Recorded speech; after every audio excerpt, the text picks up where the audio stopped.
Apparently, it's 100 degrees here in the summer, but it's June, so that's pretty much what it's going to be. I'm hot and sweaty. Can you tell? I'm in the shade, but still boiling hot. That's what you get for having 100-degree weather. Also, I looked at my Google map, and it says an AQI of 177, and I went, what's AQI? Apparently it's Air Quality Index. Active children and adults and people with lung diseases such as asthma should avoid prolonged or heavy exertion outdoors. Everyone else, especially children, should reduce prolonged or heavy exertion outdoors. The particles, PM 2.5, whatever that is considered moderate at 69. Welcome to the weather. So, there's the weather, like I said. I have an insane wife. And she's right behind me. Wave. It's 91 degrees out with an AQI of 41, which is much better than the other day, which was 177. And it's still hotter than the 80s. And the dog is over there, but you can't see her because she's laying in the sun. Not sure if the camera is pointing at her. But hey. So what do you want to talk about today? Clothespins. Clothespins. We're talking about clothespins. How do you do laundry on the road? How do you do laundry on the road? I don't know yet because I still don't have an RV. I would like to have one so then I could talk about how I do laundry on the road.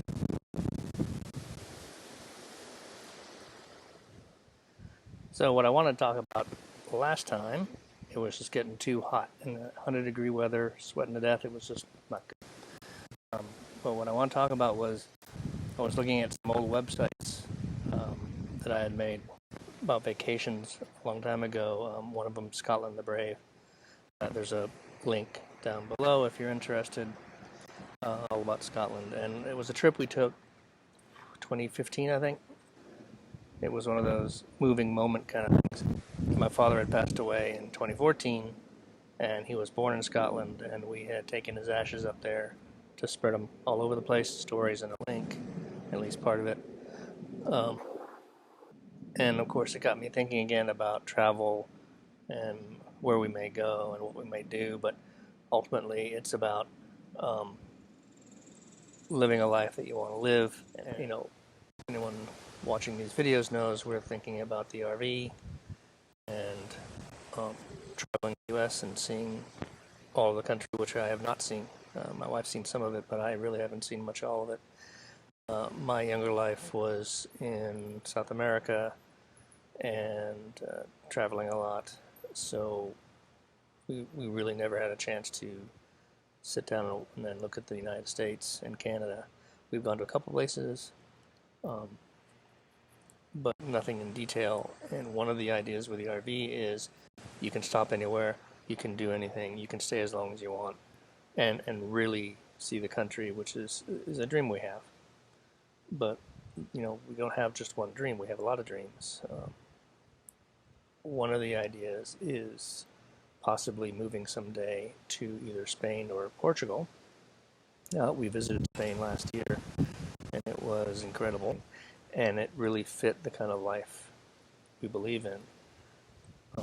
Portugal is another one. I lived my young life for a time in Brazil where they speak Portuguese, so that would be a possibility, and retiring there would be something to think about.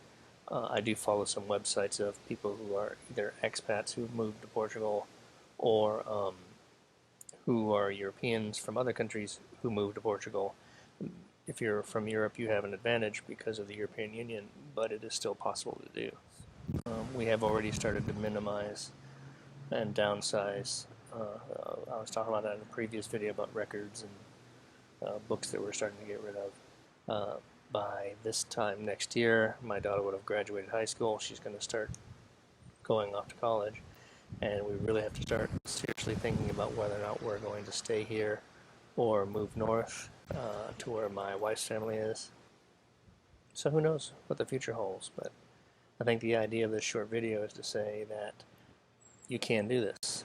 We are not made of money, and I've researched it, and it is doable. I think a lot of people don't go that extra mile because they're afraid to let go of the things they have. The 3,000 square foot house and all the furniture and all the stuff that they have in that house, and it's scaring us to move forward. And I think that's what the journey that we're on right now is. This whole thing with the RV is a way to move forward. Whether or not we get the RV is not the point. It's living the life and moving forward. So, things to think about. Be seeing you.